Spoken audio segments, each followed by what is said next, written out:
యెరూషలేమును వదిలిపెట్టుకుని వస్తున్నాడు. ఏం జరిగింది? నెంబర్ 1 శత్రువుకు అప్పగించబడ్డాడు. నెంబర్ 2 దెబ్బలు తిన్నాడు. నెంబర్ 3 దిగంబరత్వం. అంటే దిగంబరత్వం అంటే ఒంటి మీద బట్టలు లేవు.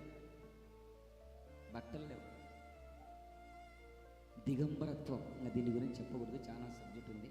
నెంబర్ 4 యెరూషలేమును వద్దనుకుని ఇంకను ఎరుకోలో ఉంటే జరిగేది ఏంటో తెలుసా? కొనువుతుంది.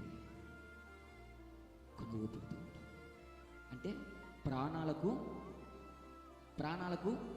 ముప్పు తెచ్చుకుంటావు. ఆమేన్. ఎరుకోను ఆశిస్తే నీ ప్రాణాలకు ఏముంది? ముప్పుంది. యెరూషలేము కాదని ఎరుకో ఆకర్షిస్తుందా?